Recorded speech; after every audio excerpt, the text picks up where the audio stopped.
Bismillahirrahmanirrahim. Assalamualaikum warahmatullahi wabarakatuh. Alhamdulillahirabbil alamin. Senang sekali saya Panji Nugraha bisa menyapa sahabat percikan iman semua dalam program acara kajian Sekolah Intelektual Tafsir Al-Qur'an bersama guru kita Ustaz Hasyim Asy'ari. Assalamualaikum warahmatullahi wabarakatuh. Waalaikumsalam warahmatullahi wabarakatuh. Alhamdulillah Ustaz, kita kembali lagi dalam acara Tafsir Al-Qur'an ini. Ustaz, kita akan lanjutkan pembahasan di surat Al-Baqarah ini ya Ustaz ya. Kalau kemarin kita sudah menamatkan ke ayat 21 ya. Kemarin tuh berarti kita akan di episode hari ini kita akan lanjutkan ke ayat 22. Silakan Ustaz dimulai untuk tausiahnya. Alhamdulillahilladzi arsala rasulahu bil huda wa dinil haqq liyudhhirahu 'ala dini kulli wa kafa billahi syahida. Asyhadu an la ilaha illallah wahdahu la syarikalah wa asyhadu anna Muhammadan abduhu wa rasuluhu alladzi la nabiyya ba'da. Sahabat percikan iman yang dimuliakan oleh Allah Subhanahu wa taala, kita berjumpa lagi dalam kajian tafsir Al-Qur'an yang saat ini akan kita bahas tentang surat Al-Baqarah ayat 22. Ayat 22 ini merupakan lanjutan dari ayat 21. Yang ayat 21 itu ya ayyuhan nasu ubudu rabbakumul ladzi khalaqakum walladzina min qablikum la'allakum tattaqun.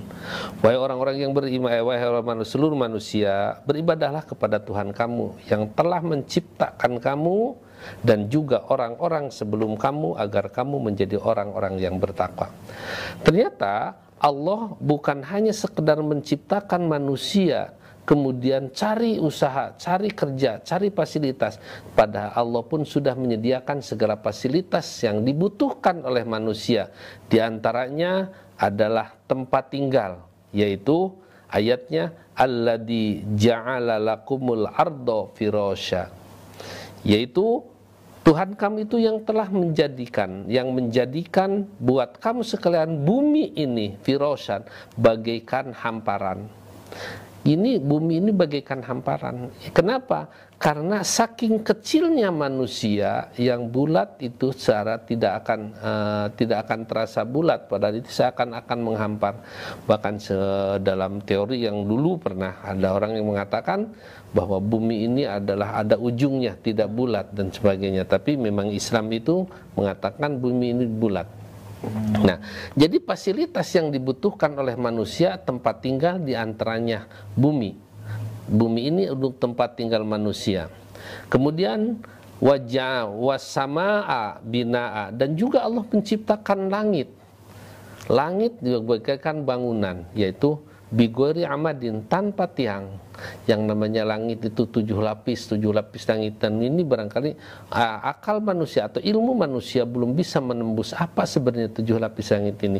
Ini adalah merupakan kebutuhan manusia yang kemudian harus yang lebih memperkuat ibadah manusia itu beribadah kepada Allah. Dan langit itu bukan hanya sekedar langit. Wa anzala minas samai ma'an, dan Allah menurunkan dari langit itu air. Menurunkan air artinya memang manusia itu sangat membutuhkan kepada air. Kalaulah manusia itu tidak ada air, maka semuanya juga akan hancur. Bahkan dalam satu kisah, ketika seorang orang kaya raya, tapi mereka tidak merasa tenang, nggak tahu penyakitnya apa. Ke dokter juga tidak bisa ditemukan, tapi dia makan susah, tidur juga susah, dan hidupnya tidak tenang. Akhirnya dia meminta nasihat kepada seorang ulama. Dia ulama itu menasihatinya hanya dengan kata-kata.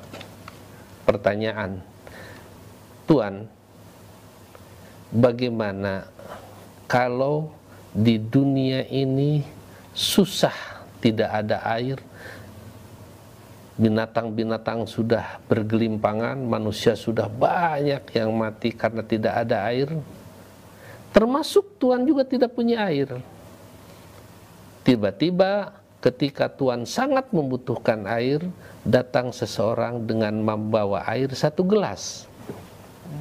yang menawarkan kepada Tuan, Tuan perlu air? Iya. Ini ada 1 gelas, tapi air ini saya minta ditebus, dibayar dengan setengah kekayaan Tuan. Kira-kira mau nggak Tuan bayar? Di saat tidak ada air, sangat membutuhkan, ada air tapi harus dibayar dengan setengah kekayaan. Kalau yang mendesak mah pasti ya. Tuan yang itu, yang kaya raya itu, raja itu mengatakan, saya bayar 1 gelas itu dengan setengah kekayaan. Boleh. Karena tidak ada air, itu adalah bentuk menyambung kehidupan. Nah, setelah kamu membayar, Tuhan membayar 1 gelas itu diminum oleh Tuhan dan Tuhan merasa segar. Tapi ternyata hanya 2 atau 3 hari itu air itu malah menjadi penyakit bagi Tuhan. Susah kencing, susah tidur juga, malah semakin parah. Nah, ke dokter ke sana sudah tidak ada yang mampu. Tiba-tiba datang seseorang yang menawarkan jasa, saya bisa menyembuhkan Tuan dari penyakit ini, tapi saya minta dibayar dengan kekayaan Tuan yang setengah itu. Kira-kira mau nggak dibayar? Mau. Saya bayar asal saya sembuh. Iya. Ternyata kekayaan yang banyak itu adalah hanya bernilaikan 1 gelas air. Apa artinya sebenarnya? Nah, sekarang Tuhan sudah berapa banyak minum air? Sudah berapa banyak minum air yang yang tidak menjadi penyakit, yang menjadi kesehatan, tapi sejauh manakah Tuhan bersyukur kepada kenikmatan Allah? Jadi sebenarnya penyakit yang Tuhan rasakan itu karena kurang bersyukur kepada Allah. Harta tidak ada artinya kalau sudah ada penyakit. Seperti sekarang, apalah artinya, segala sesuatu dikorbankan hanya untuk mendatangkan kesehatan. Nah, di sini Allah wa anzala minas samai, Allah menurunkan dari langit itu ma'an, air. Allah menurunkan bukan hanya sekedar menjadikan langit, tapi Allah menurunkan air dengan berbagai macam prosesnya. Proses kita. Dan Allah menciptakan air itu dari pertama bumi ini diciptakan, tidak akan ditambah lagi membuat air itu, segitu aja. Karena air yang dipergunakan oleh kita mungkin udah beberapa kali dipergunakan. Mungkin aqua itu bisa jadi bekas kencing orang lain, sudah dikeluarkan, kemudian diserap, ditinggalkan kencingnya, tinggal dibawa airnya ke langit. Kemudian diproses, ada yang dialirkan ke lautan, kemudian asin itu bisa menetralisir segala sesuatu. Air yang kotor, kemudian asin, diserap lagi, dan itulah Allah menciptakan. Jadi diputar-putar aja. Sekarang air yang tahu saja, ada air 1 gelas. Mas Panji kemudian minum, air itu habis nggak? Habis. Sebenarnya bukan habis, hanya berpindah tempat. Asalnya dari gelas pindah ke perut. Iya, betul. Nanti bisa dikeluarkan lagi. Iya, betul. Diproses lagi oleh Allah. Itu tugas Allah, tidak usah manusia. Ya, ada siklusnya. Siklusnya. Karena itu Allah itu segala sesuatu mengatur segala sesuatu.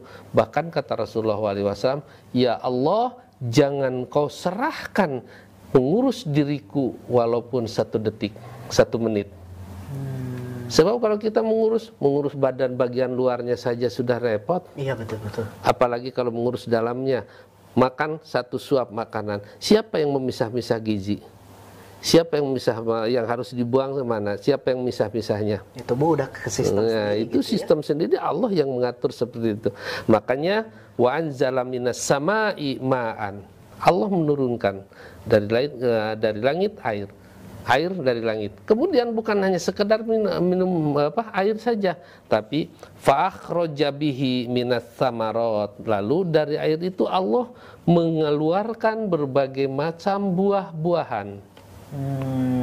Ada berapa jenis buah-buahan di mana sih? Oh, banyak sekali. Nah, itu adalah rizqul lakum, buat rizki buat kamu. Dikatakan fa'akhraja bihi minas samarati rizqul lakum. Maka Allah mengeluarkan minas samaroti mina bihi, dari air itu minas samaroti, berbagai macam buah-buahan. Dan ketika kita memperhatikan buah-buahan, Allah tidak akan tertukar menjadi, kalau menjadi buah satu pohon dengan yang lainnya tidak akan tertukar. Contoh begini, kalau kita menanam di dalam satu pot ada cabai, kemudian ada terung, dan ada sayur yang lain umpamanya, terung mau apa saja yang nah, disiram dengan air yang sama, dipupuk dengan pupuk yang sama, di dalam tanah yang sama, akar berbelit di antara akar cabai, kemudian akar terung, akar mentimun atau apa saja yang ada di sana. Nah, kira-kira Allah tertukar enggak dalam pohon cabai malah keluar terung? Enggak. Nah, itulah kemampuan Allah. Itulah yang menciptakan Allah, mengatur segalanya. Atau barangkali terung lada pedas ya tidak akan ada terjadi. Nah ini padahal disiram oleh air yang sama, betul. Pada tanah yang sama, dipupuk yang sama, tapi ketika berbuah Allah tidak akan tertukar. Nah ini jadi fa'akhraja bihi minas samarati, itu berbagai macam buah-buahan. Atau juga bisa di dalam satu pohon, dalam satu pot dengan buah. Kalau tadi berbentuk sayuran, satu pohon ada dengan pohon yang dengan tomat, cabai, terong, yakin tidak akan tertukar. Padahal akarnya berbelit di sana. Akan itu berbelit. Nah itulah Allah mengeluarkan dari langit, nurunkan air, kemudian keluarlah dari air itu buah-buahan. Itu merupakan rizki dari kamu. Buat kamu rizki buat kamu dan untuk menjadi kehidupan kamu. Nah, karena itu di sini Allah menjadikan buat kamu bumi dan segala fasilitas, segala kebutuhannya. Maka dalam ayat itu, inni ja'ilun fil ardi khalifah, sungguhnya Allah mengatakan kepada malaikat, aku akan menciptakan di muka bumi ini khalifah, pembantu pengurus dunia ini, karena manusia itu banyak kebutuhan. Perlu makan, perlu minum, perlu tempat tinggal, perlu transportasi, perlu segala kesehatan. Itu di dunia ini sudah cukup semuanya. Maka bisa jadi ketika kita menanam sesuatu, kita hanya bisa memanfaatkan yang sudah ditemukan, artinya hanya makan buahnya yang enak. Tapi di balik daunnya itu belum bisa dimanfaatkan. Padahal itu ada kebutuhan manusia, hanya belum bisa ditemukan barangkali. Sekarang sirsak hanya baru dimakan buahnya saja. Kemudian ternyata di balik daunnya ternyata bisa ditemukan ada pengobat kanker. Nah itu semua itu sebenarnya ma khalaqta hadza batila. Allah menciptakan, tidak menciptakan di semua ini dengan yang sia-sia. Mungkin kita saja, pengetahuan kita, akal kita yang belum bisa mencapai, belum menembus kepada rahasia Allah yang disimpan di dalam rezeki itu. Dan bahkan buah-buahan juga. Sekarang kan ada orang yang malah makan itu kulitnya. Saya punya teman ya, beli semangka dikupas, semangkanya dibuang, dikasih sama orang lain. Iya, dikasih. Nah, dia tidak makan semangkanya, tapi dia makan kulitnya di jus, karena itu ada obat katanya. Jadi semangka saya dikupas kulitnya, kemudian di jus cangkangnya, yang putihnya, dan semangkanya itu tidak dimakan. Itu ada. Nah, karena itu banyak ada yang buah-buahan itu baru kita menikmati, hanya menikmatnya saja, padahal di balik buah-buahan itu banyak, bukan hanya rezeki untuk kesehatan, bukan rezeki untuk kebugaran, tapi juga banyak untuk kesehatan manusia. Bahkan kulit manggis saja sekarang kan sudah ada ekstraknya, ekstrak. Kulit manggis dan segala sesuatu, bahkan barangkali banyak yang belum kita temukan. Nah itu rizqul lakum, merupakan rezeki bagi kamu sekalian. Nah, kita jeda dulu. Ya baik, ditahan dulu ya Ustaz ya. Kita akan lanjutkan lagi setelah jeda pariwara berikut ini. Tetaplah bersama kami di Tafsir Al-Quran.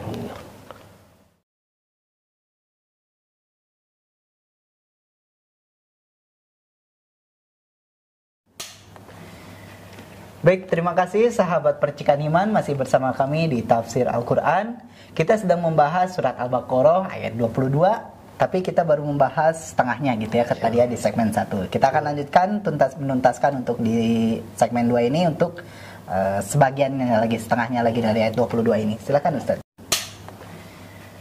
Baik, terima kasih sahabat Percikan Iman, masih bersama kami di Tafsir Al-Quran. Kita sedang membahas surat Al-Baqarah ayat 22, tapi kita baru membahas setengahnya gitu ya, tadi ya di segmen 1. Kita akan lanjutkan menuntaskan untuk di segmen 2 ini untuk sebagiannya lagi, setengahnya lagi dari ayat 22 ini. Silakan Ustaz. Ya, sahabat Percikan Iman, kita lanjutkan sedikit dari akhir ayat 22 ini adalah merupakan larangan dari Allah. Kalau awal ayat 21 itu perintah dari Allah, kemudian di ayat 22 akhir ini adalah merupakan larangan. Itu merupakan hal yang banyak terjadi dalam Al-Quran. Jika Allah membahas masalah keimanan, maka di belakang kekufuran. Atau sebaliknya, kalau kekufuran ada keimanan. Apabila amal soleh, kena amal yang jahat. Apabila surga dan neraka, atau dari neraka surga. Maka di sini juga Allah melarang yang dalam ayatnya. Kalau dalam ayat 21, ya ayyuhaladina ya ayyuhan nasu budu, beribadahlah kepada Tuhan kamu alladzi khalaqakum dan seterusnya. Dan akhir ayat 22, fala taj'alu lillahi niddan wa antum andada, fala taj'alu lillahi andada wa antum ta'lamun. Dan jangan sekali-kali kamu menjadikan bagi Allah andad. Andad itu sekutu, serikat, persamaan. Jangankan ada yang melebihi, yang sama pun kepada Allah itu tidak boleh menjadikan. Wa antum ta'lamun, sedangkan kamu sekalian mengetahui. Nah ini untuk membersihkan peribadatan kita kepada Allah itu jangan ada sedikit perasaan-perasaan syirik, perasaan-perasaan ada sesuatu yang mengimbangi kepada Allah. Syirik itu memang ada syirik yang jelas, dohir, jelas mengatakan kufur kepada Allah. Syirik juga ada syirik, kalau syirik akbar ada syirik asgor. Syirik asgor itu adalah syirik yang kecil. Kata Rasulullah SAW, inna ahwafa ma akhafu min ummati asyirkul asgor. Sesungguhnya yang paling aku takuti dari apa yang aku takuti menimpa kepada umatku syirik kecil. Dikatakan oleh Rasul, wahyar riya. Itu adalah riya. Riya itu adalah merupakan syirik kecil. Tapi ada juga syirik khafi, sangat tersembunyi sekali, yang kata Rasulullah, syirik khafi itu bagaikan semut hitam yang berada di tengah malam yang gelap. Jadi tidak terasa bahwa itu syirik. Kecilnya seperti begini. Kalau ada seseorang yang berjalan berdua atau dua orang berjalan di pinggir jalan, tiba-tiba ada mobil yang menyerempet, yang satu menariknya. Nah, sampai selamat tidak terpepet. Kemudian yang menariknya itu mengatakan, kalau tidak ada saya, kamu tertabrak. Itu sebenarnya ada syirik terjadi. Jadi seakan-akan bahwa dia yang menyelamatkan. Iya. Itu adalah syirik yang sangat tersembunyi, yang yahfa, yang khaufu, yang tersembunyi. Ya, sehingga kata Allah Subhanahu wa taala itu kata Rasulullah sallallahu alaihi wasallam, yang syirik khafi itu bagaikan semut hitam di tengah malam. Ya. Tapi itu tidak dalam arti yang dimaksud syirik di sini andada, yang mengatakan sekutu kepada Allah. Inilah ada yang syirik yang besar yang tadi dikatakan, kata Rasulullah SAW, la tusyriku billahi an ghairi. Jangan kamu berbuat syirik kepada Allah dengan yang lainnya. Minal andadi, dari berbagai macam andad, berbagai macam berhala dan sebagainya. Allati la yanfa'u wa la yadurru, yang tidak bisa memberikan kemanfaatan dan tidak bisa juga memberikan kemadorotan. Sekarang yang mereka melakukan syirik benda-benda yang dijadikan syirik, terus patung-patung yang dijadikan andad, apakah mereka bisa memberikan kemanfaatan kepada kita? Tidak bisa. Tidak bisa memberikan kemudaratan, juga tidak bisa. Dan juga seperti ketika ada kelenteng yang terbakar, Dewi Kuan Yin katanya terbakar. Mereka menyesal, aduh Tuhan kita terbakar, kita tidak sempat memindahkan. Nah ini Tuhan kenapa harus dipindahkan? Nah, itu kan, maka tidak bisa memberikan manfaat dan tidak bisa memberikan madarat. Wa antum ta'lamuna, sedangkan kamu sekalian mengetahui annahu la robba lakum, sesungguhnya tidak ada yang mengurus kepada kamu, wa yarzukukum, yang memberi rezeki kepada kamu, ghairuhu, yang lainnya. Nah tadi juga kalau memberikan rezeki dengan menurunkan hujan dari langit, kemudian menjadikan dari hujan itu air itu menjadi buah-buahan yang sebagai rezeki kepada kamu. Waqad alimtum, dan sungguh kamu sekarang juga sudah tahu, annalladzi yad'ukum ilaihi rasul, sesungguhnya Rasul yang mengajak kamu kepadanya, minat tauhidi, untuk menanamkan tauhid, huwal haqqu, dialah yang maha benar, alladzi la syakka fihi, yang tidak ada lagi keraguan di dalamnya. Karena itu Allah mengatakan, wala taj'alu lillahi andada, jangan kamu sekalian menjadikan kepada Allah andad atau sekutu. Yang di dalam hadis juga tadi, ya Rasulullah, ayyudan bi'adam, Rasulullah mengatakan, qala antaj'ala lillahi niddan wa huwa khalaqaka, dialah yang menciptakan kamu. Kemudian bahkan yang Allah katakan juga, Rasul katakan, yaitu, kamu tahu enggak kamu hak Allah itu apa? Hak Allah itu untuk diibadahi dan tidak dipersekutukan dengan segala sesuatu. Kemudian ada kalimat wa yaqulu laula kali ini dalam hadis, dalam kata-kata Ibnu Hatim, hadis Ahmad dan sebagainya, la taj'alu lillahi andadan, artinya jangan kamu menjadikan kepada Allah andad. Al-andad huwa asyirku, yang tadi saya katakan, andad itu adalah syirik, akhfa min dabibin namli, itu lebih tersembunyi dari binatang semut, alladhi sofatul sauda, yang berada di atas batu yang hitam, fi dulumatil laili, berada di gelap malam, wa huwa ayyaqula wallahu wahyuka, apa? Sedangkan Allah mengatakan Allah itu tahu. Jadi di sini mungkin mereka tidak merasakan itu perbuatan syirik, tapi justru Allah itu mengetahui. Karena itu kita selalu bertaubat kepada Allah dari perbuatan-perbuatan yang khafi terutama.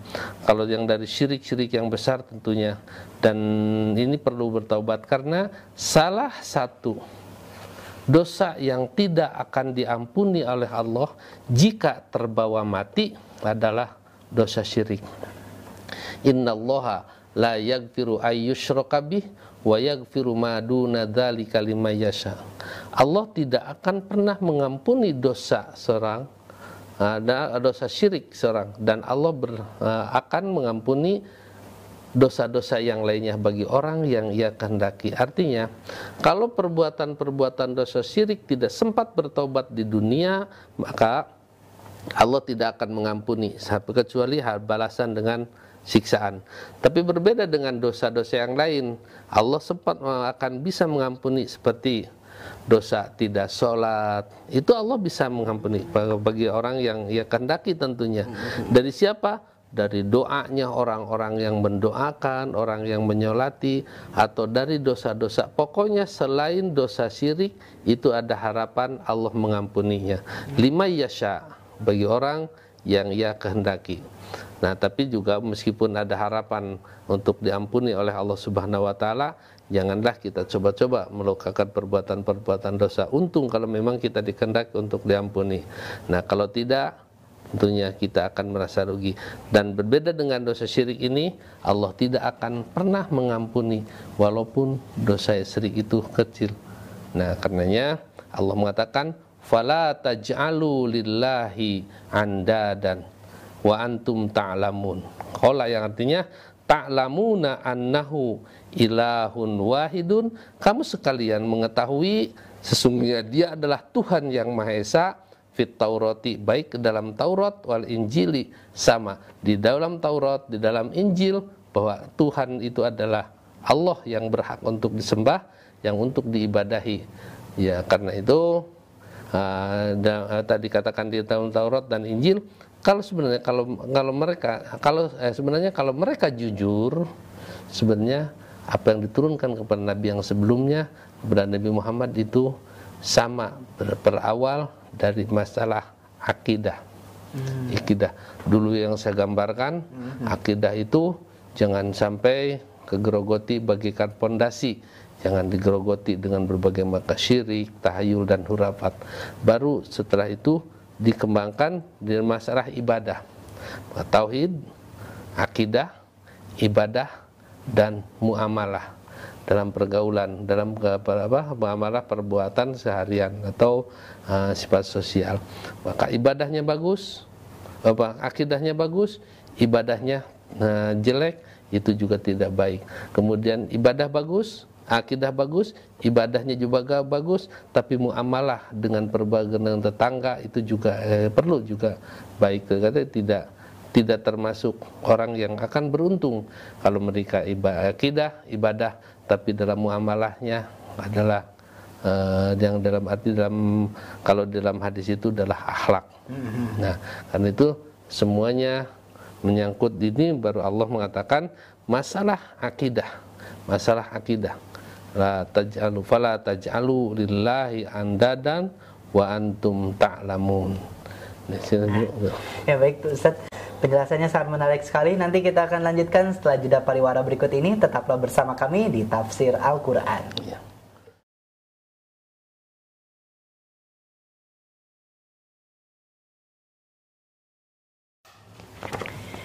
Baik, terima kasih sahabat Percikan Iman, masih bersama kami di Tafsir Al-Quran. Ustadz, saya ingin bertanya Ustadz. Tadi Ustadz menyinggung bahwa seluruh dosa itu bisa diampuni kecuali dosa syirik, gitu kan?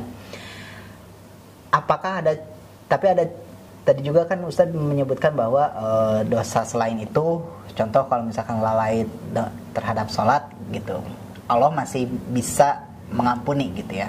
Nah, ciri-ciri orang yang memiliki dosa dan sudah diampuni, itu ciri-cirinya seperti apa Ustaz? Di dalam hadis ataupun Al-Quran tidak ada tanda-tanda orang yang sudah diampuni dosanya. Tapi kata Rasulullah, innallaha ala donni abdi, sesungguhnya Allah itu akan sesuai dengan prasangka manusia.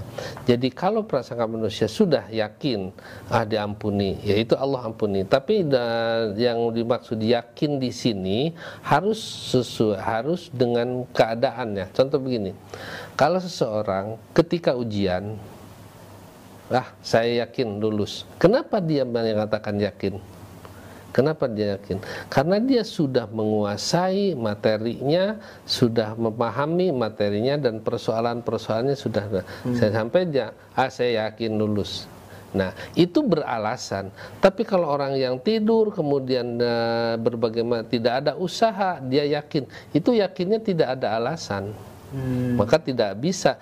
Yang dimaksud ala doni abdi ini, Allah mengatakan terhadap prasangka manusia, jika orang itu yakin apabila sudah memenuhi syarat untuk diampuni dosanya, yakin. Tapi kalau kemudian dia sholatnya juga enggak biasa, pokoknya saya yakin Allah akan mengampuni, sama dengan orang yang mau ujian, lulus, tidak belajar, tidak memahami persoalan, tidak menguasai persoalan, dia yakin itu yakin tidak beralasan.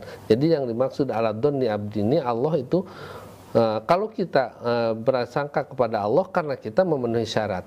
Jadi tidak ada dalam hadis ataupun Al-Quran tanda-tanda orang yang sudah diampuni dosanya. Tapi seperti dosa syirik kalau memang dia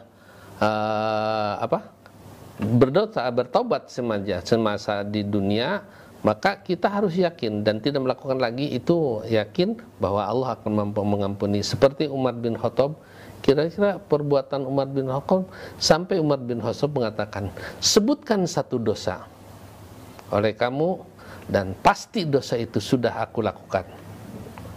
Jadi tidak ada dosa kecuali udah aku lakukan. Kalau kita menyebutkan dosa ini pasti Umar sudah melakukan, dosa ini pasti Umar sudah melakukan, tapi aku begitu yakin karena Allah Maha Pengampun, aku tidak melakukan lagi dan aku yakin diampuni dosanya. Ya. Dosa itu sebenarnya ada dosa yang akan diampuni dan tidak akan diampuni, itu adalah dosa yang langsung kepada Allah. Dosa syirik yang langsung kepada Allah, tentunya masalah syirik itu yang tidak akan diampuni kecuali kalau dia bertaubat terlebih dahulu. Kemudian selain syirik, dosa kepada Allah itu ada harapan diampuni. Tetapi yang ketiga, dosa terhadap sesama manusia, Allah hanya sekedar untuk menjadi fasilitator. Tentunya antar manusia itu sendiri, seperti kedoliman terhadap manusia, pencurian terhadap manusia, memang dosa, atau mendolimi manusia dosa, tapi bukan pada halnya Allah juga tidak akan mengampuni selama yang didoliminya tidak mengampuni. Dan ini Allah akan menjadi fasilitator, menjadi perantara untuk penuntutan orang itu di alam akhirat. Tuntut segala kedoliman dia kepada kamu, sesuai, ambil kebaikan-kebaikannya dari dia. Kalau memang sudah tidak ada kebaikan dia, maka dosa kamu serahkan kepada sebesar dosa kedolimannya. Jadi 3 dosa itu, dosa macam yang tidak akan diampuni, yaitu dosa terhadap Allah, dosa syirik terhadap Allah, dosa yang mungkin ada harapan diampuni, ada dosa selain syirik, dosa ibadah, masalah itu. Dan yang ketiga, dosa yang Allah tidak akan membiarkan, dalam arti Allah akan menjadi fasilitator, adalah dosa terhadap sesama manusia.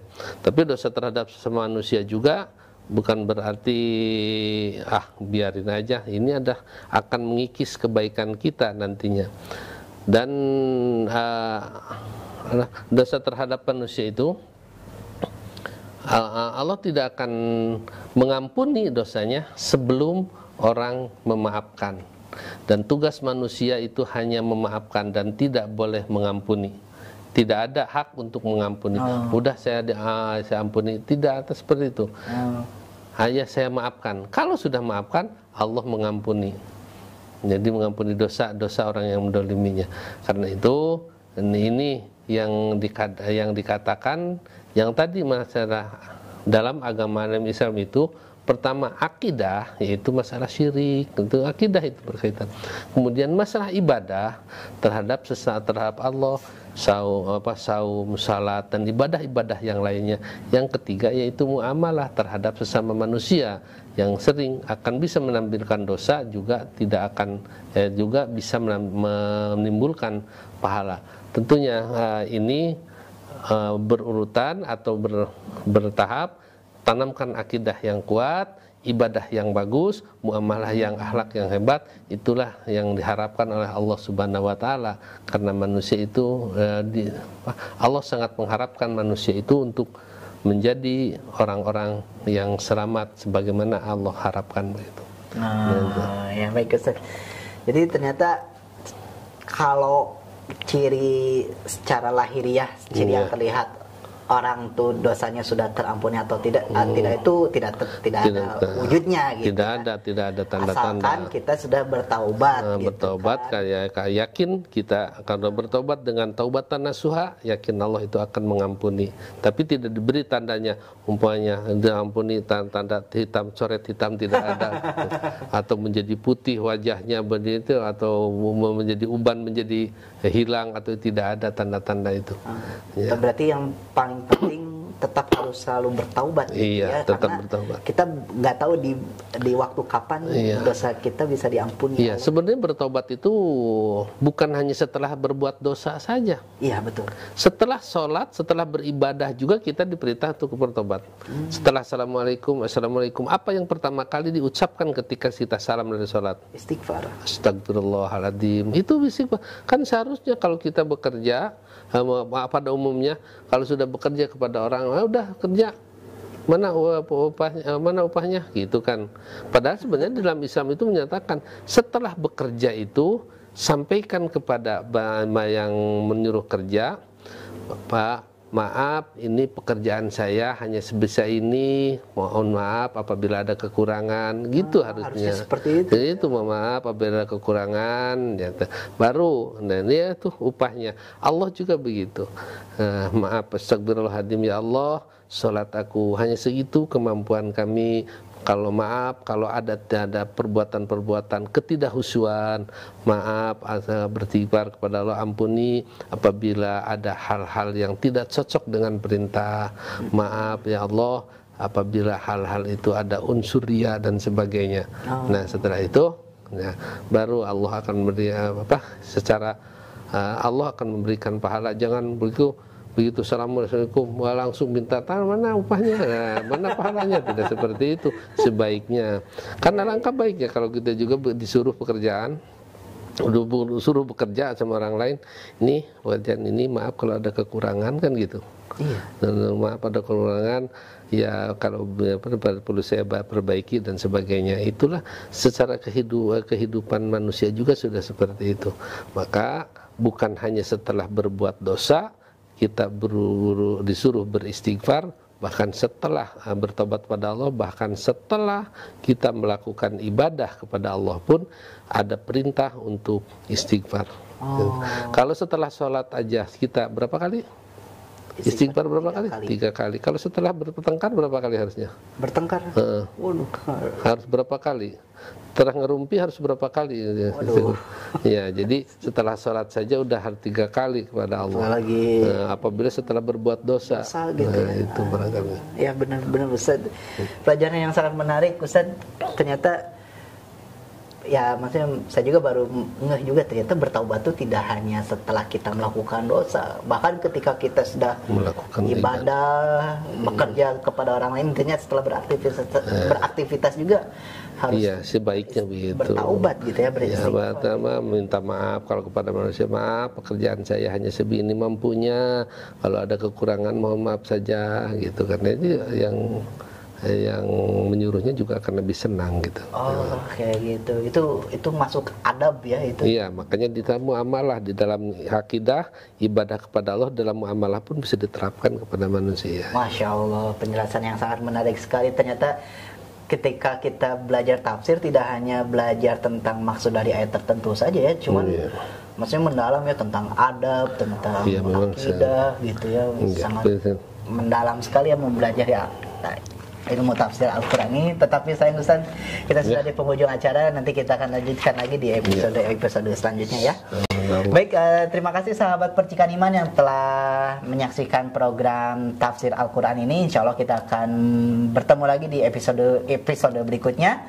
Tetap saksikan tafsir Al-Quran di streaming YouTube Percikan Iman Online dan streaming Instagram dan Facebook Percikan Iman. Akhir kata, saya Panji Nugraha beserta Ustadz Hashim dan seluruh kerabat kerja yang bertugas undur pamit. Billahi taufiq wal hidayah. Wassalamualaikum warahmatullahi wabarakatuh.